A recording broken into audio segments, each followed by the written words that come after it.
Satu pertanyaan yang bisa merubah hidup kita.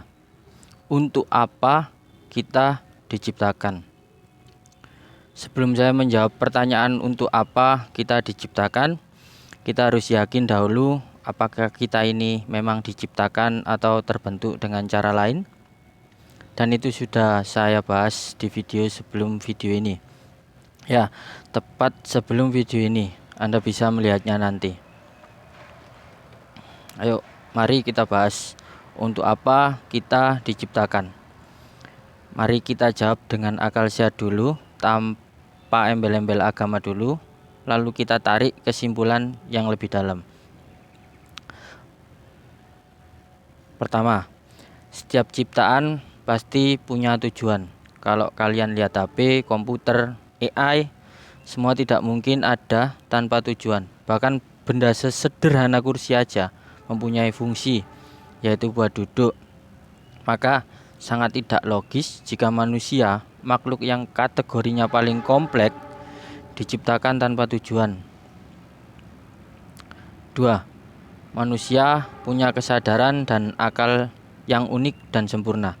Kita adalah makhluk yang bisa merenung tentang arti hidup, bertanya soal baik dan buruk, cinta, keadilan, kematian, punya dorongan alami untuk berkarya, berbagi, dan bermakna. Kalau kita ini cuma untuk makan, tidur, kerja lalu mati, itu juga bisa dilakukan makhluk-makhluk yang kategorinya tidak sekompleks kita, misalnya binatang.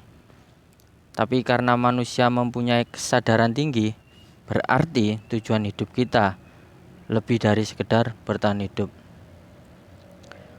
Poin ketiga, rasa ingin tahu kita tidak terbatas. Manusia terus bertanya, siapa aku? Di mana aku? Dari mana aku? Apa makna semua ini? Kenapa ada kebaikan dan keburukan? Kalau rasa ingin tahu itu ada, berarti otomatis ada jawaban yang menanti untuk ditemukan. Itu seperti program bawaan. Kalau kamu diberi pertanyaan, berarti ada jawaban yang layak dicari, dan salah satu pertanyaan itu adalah untuk apa kita hidup. Jika kita tarik dan gabungkan 3 poin di atas, maka secara logis kita diciptakan untuk menjalankan peran yang lebih tinggi dari sekedar hidup.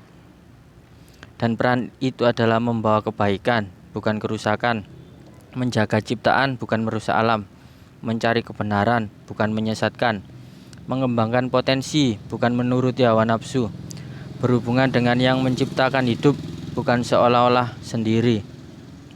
Singkatnya seperti ini, kita diciptakan untuk menemukan makna, menebar kebaikan, dan kembali pada pencipta dengan hasil terbaik dari hidup kita. Dan ini semua akan membawa kita pada pemahaman bahwa hidup ini sebenarnya adalah ujian. Kerjakan yang terbaik, hasilnya serahkan pada pengujinya. Jika semua penjelasan ini sampai kepada kalian dan ada sesuatu positif yang kalian rasakan, tekan like dan share, bagikan, karena mungkin orang lain di sana sedang mencari. Subscribe untuk jawaban-jawaban logis dan tulus lainnya. Jangan lupa tulis pada kolom komentar apa saja hal-hal yang perlu kalian tanyakan. Saya akan berusaha dengan sangat maksimal untuk menjawabnya. Saya Mardhara Edi Pratama, sampai jumpa di video saya selanjutnya.